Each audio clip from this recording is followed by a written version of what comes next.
एक बदसूरत लड़की जिसे क्लास में कोई भी पूछता नहीं है, वही आगे जाकर बनती है अपने क्लास के मशहूर लड़के की गर्लफ्रेंड। लेकिन उस लड़के की जिंदगी का एक बहुत बड़ा राज है जिसे जानने के बाद ही उस लड़की ने आगे कदम बढ़ाया था।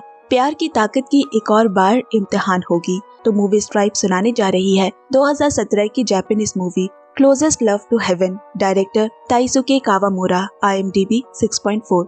अगर मेरी सुनाई कहानियां भी आपके दिल तक पहुंचती है तो मूवी स्ट्राइप को ढेर सारा प्यार दे और वीडियो को पक्के से लाइक शेयर कमेंट करे। तो शुरू होती है। कहानी की शुरुआत नीनो नाम की एक लड़की से हुई जो किसी वजह से भागते हुए क्लासरूम में आ रही थी और क्लास के एक लड़के से टकरा गई। उसने माफी भी मांगी लेकिन वो लड़का माफ करने की बजाय उसे पूरी क्लास के सामने बेइज्जत करने लगा और बदतमीजी पर उतर आया। इतने में उसी क्लास में पढ़ता यूजी वहाँ आकर उसे मारपीट करने लगता है। इसके बाद खुद के गुस्से को शांत करने के लिए वो छत पर जाकर बैठ गया। थोड़ी देर में उसे ढूंढते ढूंढते नीनो वहाँ आई और हिचकिचाते हुए पूछी, क्या तुम मरने वाले हो? यूजी हैरानी से उसे देखते हुए बोला, मुझे नहीं पता तुम ये सब क्या कह रही हो, और बाकी सवाल का बिना जवाब दिए ही वहाँ से चला गया।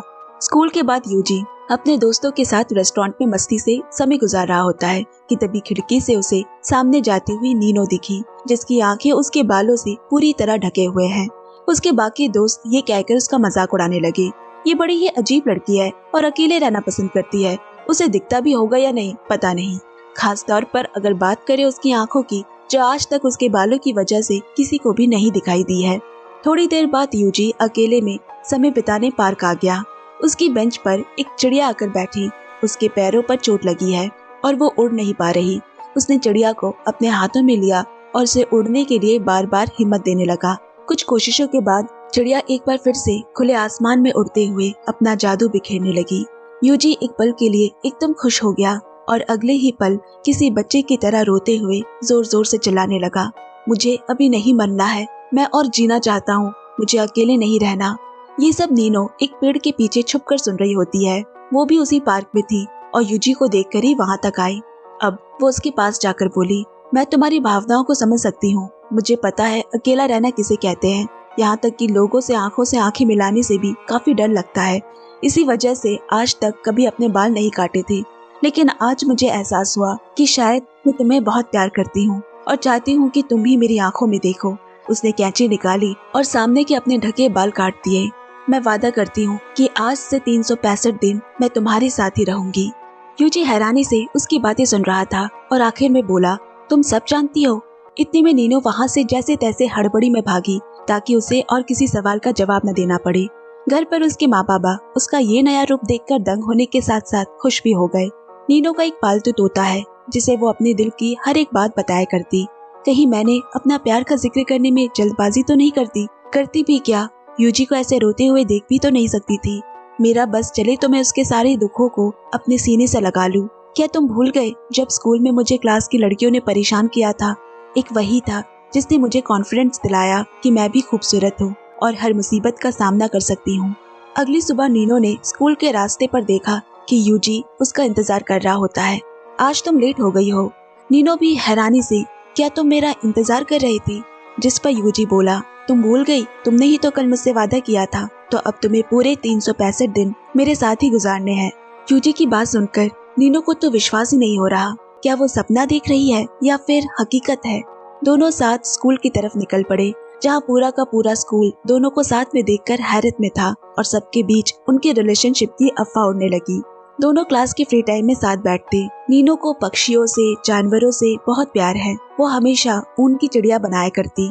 यह जानने के बाद यूजी उसे जू घुमाने ले आया जहाँ नीनो हर हफ्ते में एक बार हमेशा आती है। उसे यहाँ के चप्पे चप्पे के बारे में पता है। यूजी भी मुस्कुराने लगा।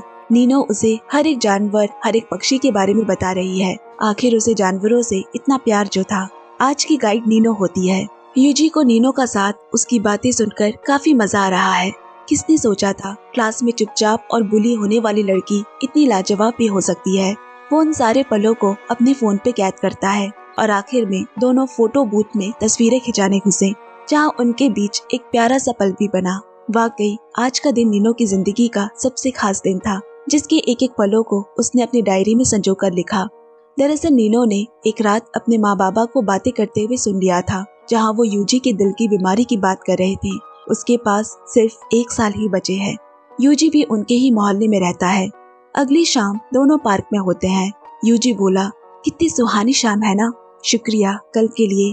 पहले मुझे इन नेचर में, जानवरों में इतनी दिलचस्पी नहीं थी, लेकिन तुम्हारे आने से ये बादल, ये पेड़ पौधे, पक्षियाँ, मुझे सब कुछ पसंद आने लगे हैं। नीनो उसकी जिंदगी का गुजरता हर एक पल, हर लम्हा बस खुशियों से भर तो देना चाहती है, पर जैसे जैसे यूजी के जिंदगी के दिन गुजरेंगे वो 1 साल भी अंत तक नहीं रहेगा। अगले दिन स्कूल जाते वक्त रास्ते में यूजी की पुरानी दोस्त रेई उससे मिल गई, जो उसे जन्मदिन के प्लान्स के बारे में पूछती है। रेई को लगा कि शायद नीनो यूजी की गर्लफ्रेंड है, पर यूजी ने उसकी गलतफहमी दूर की। रेई ने नीनो से कहा, मैं यूजी को बचपन से जानती हूँ, हम दोनों रूम पार्टनर हुआ करते थे और साथ में सोई भी है। ये सुनकर नीनो दंग हो गई, लेकिन दरअसल रेई को भी वही बीमारी है और दोनों अस्पताल में एक ही रूम में भर्ती थे। यूजी के बगल वाला बेड ही रेई का हुआ करता था। यूजी ने उसे बताया। अब यहाँ नीनो को यूजी का जन्मदिन आने वाला है ये तो पता चला, लेकिन उसे तारीख नहीं पता। यूजी के सबसे अच्छे दोस्त काजो से पूछने पर उसे पता चला कि आने वाले 12 नवंबर को उसका जन्मदिन है।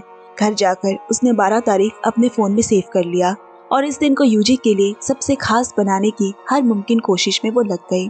उसने स्कूल के सभी दोस्तों को अपने हाथों से बने कार्ड्स देकर इनवाइट किया। चोरी चुपके डेकोरेशन के सामान भी अपने हाथों से तैयार किए। इस बीच दोनों मिला भी करते, हंसी मजाक किया करते। जन्मदिन की पहली रात यहाँ तक कि उसने खुद अपने हाथों से केक भी बनाया। ये देखकर उसके माँ बाबा काफी खुश हो गए कि चलो इस साल तो उनकी बेटी अकेली नहीं बल्कि अपने दोस्तों के साथ जन्मदिन मनाएगी। उन्हें ये लगा, असल में जिस दिन यूजी का जन्मदिन है उसी दिन उसका भी जन्मदिन होता है।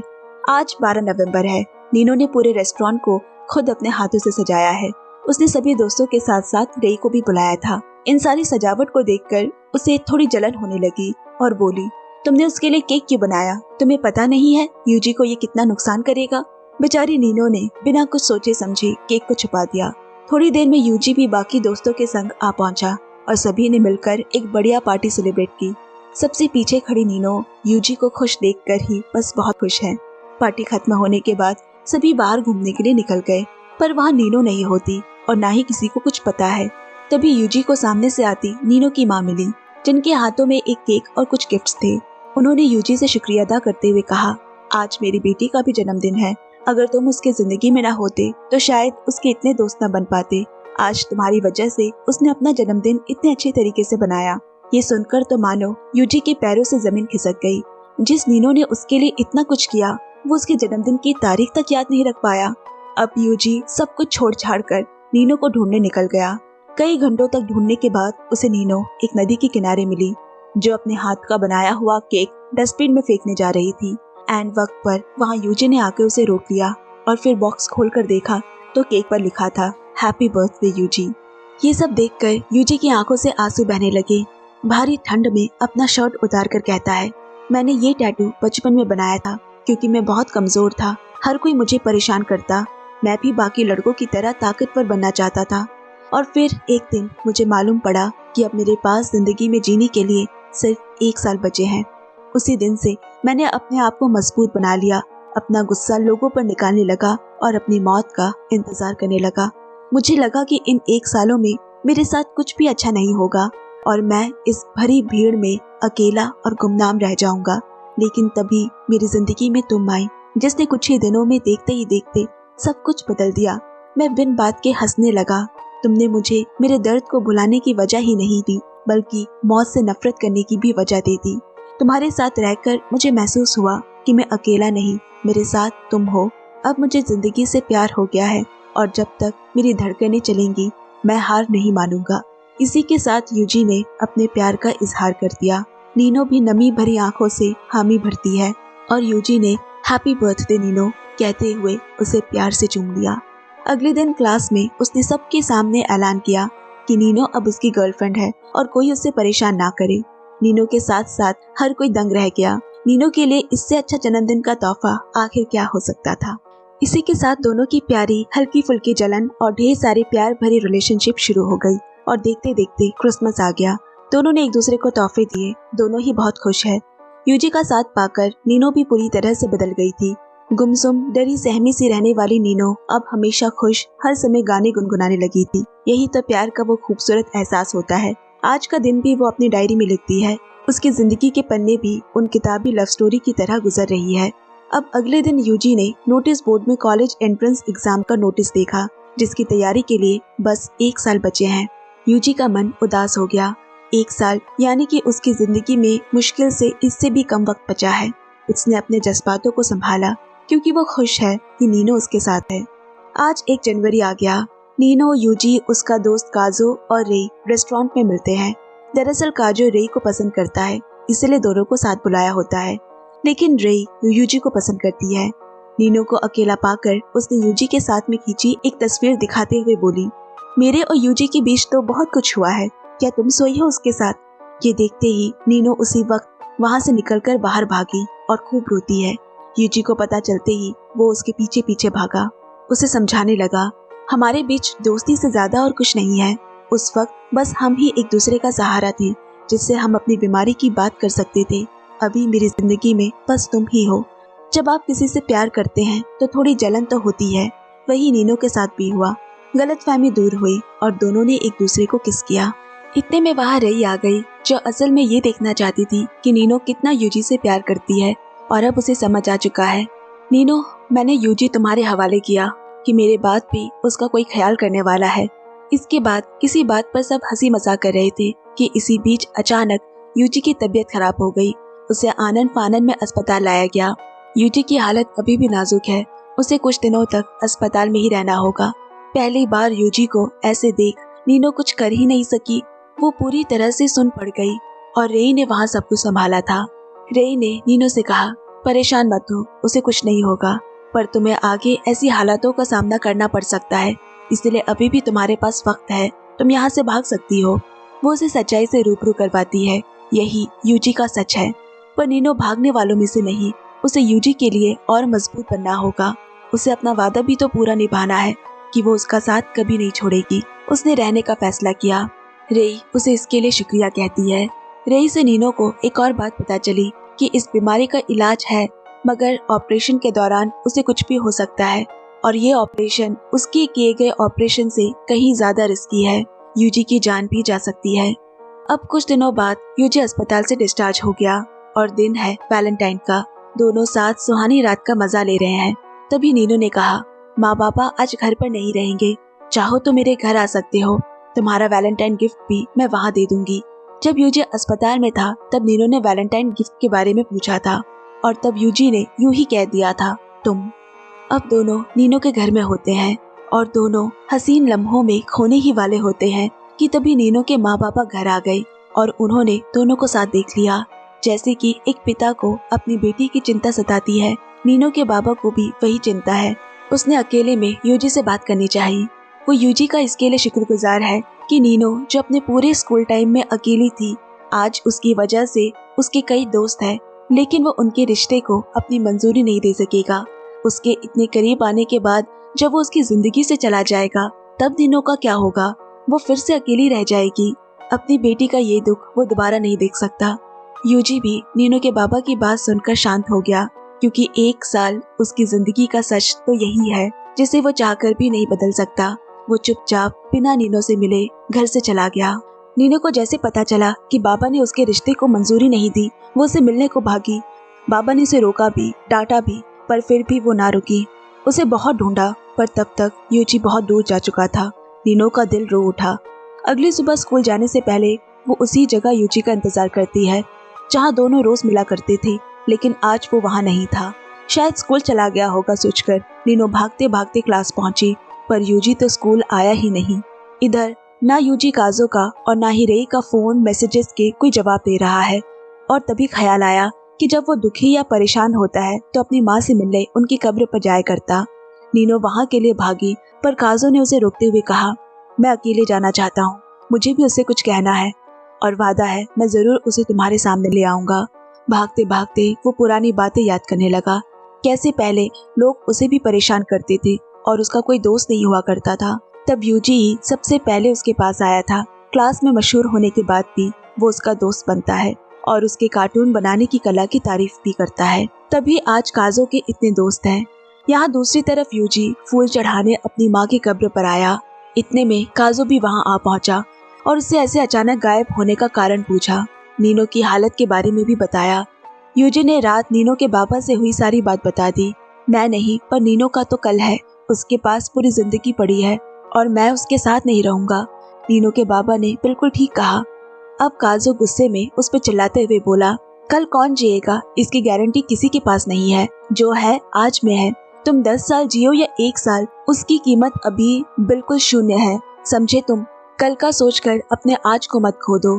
काजो की आंखें भर आई। तुम अभी जैसे हो, मुझे वो यूजी पसंद है जो नीनो ने तुम्हारे अंदर बदला है, लेकिन इससे भी जरूरी तुम अभी यूजी हो और जिंदा हो। यूजी ने भी रोते हुए उसे शुक्रिया कहा उससे मिलने आने के लिए। इसके बाद दोनों ने गले लगाया। काजो बोला, जल्दी चलो, एक जगह चलना है। इधर रेई भी भागते भागते नीनो के क्लास में पहुंचकर उसे अपने साथ भगाकर कहीं ले जाने लगी। आखिर में काजो यूजी को सूट बूट पहनाकर एक चर्च में पहुंचा। अंदर जाते ही वहां उसने नीनो को सफेद शादी के जोड़े में देखा। बेहद ही खूबसूरत लग रही थी वो इन जोड़ों में। यूजी की आंखें नहीं हट रही। नीनो के कुछ कहने से पहले ही उसने कसकर उसे गले लगा लिया। अब यहाँ रेई ने काजो से उनकी अचानक इस शादी के प्लान के बारे में पूछा। मुझे याद है जब एक बार मेरी यूजी से बात हुई थी तो उसने मुझसे कहा था कि वो नीनो को भविष्य का वादा तोहफे में देना चाहता है। रेई हंसते हुए बोली, बुद्धू, यूजी के कहने का मतलब अभी शादी नहीं था, पर जो भी आज तुमने किया वो वाकई बहुत अच्छा किया। अब इधर यूजी ने भी नीनो से वादा किया कि वो अब उसे कभी नहीं छोड़ेगा। कल भविष्य में उसके साथ ही रहने के लिए वो अपनी सर्जरी करवाने को तैयार है। 365 दिन वो नीनो के साथ ही रहना चाहता है, चाहे वो कितनी ही बार के लिए हो। यूजी की बातें सुनकर नीनो की आंखें भर आई। इतने में वहाँ नीनो और यूजी दोनों के पेरेंट्स भी आ पहुंचे, जिसे रेई ने ही बुलाया होता है। नीनो के बाबा ने आखिर में दोनों के रिश्ते को स्वीकार कर लिया। दोनों एक दूसरे के लिए जरूरी है और एक दूसरे को पूरा भी करते हैं, और वो अपनी बेटी की खुशी में खुश है। कुछ महीनों बाद नीनो को यूजी का खत आया। वो अभी अपने ऑपरेशन के सिलसिले में अमेरिका में रह रहा है। दोनों की बातें खतों के जरिए होने लगी। नीनो ने भी उसे बताया कि काजो और रेई अब दोनों रिलेशनशिप में आ चुके हैं। दोनों साथ में बहुत प्यारे लगते हैं। ऐसे ही देखते देखते यूजी के सर्जरी का दिन भी आ गया। नीनो बस ऊपर वाले से यही प्रार्थना करती है कि यूजी को बचा लो। आज यूजी को कि मैं उसके साथ रहूंगी ये बात कहे हुए 365 दिन हो चुके हैं, और आज फिर से वो उसका वही इंतजार कर रही है। एक और बार 365 दिन उसके साथ हमेशा रहने के लिए। यूजी ठीक होकर वापस आ चुका है। इसी के साथ इनकी हैप्पी लव स्टोरी यही खत्म हुई। धन्यवाद दोस्तों। अब अगली कहानी में आपसे मिलती हूँ। तब तक सुनते रहिए, सुनाते रहिए मूवीज ट्राइब। बाय बाय दोस्तों, टेक केयर।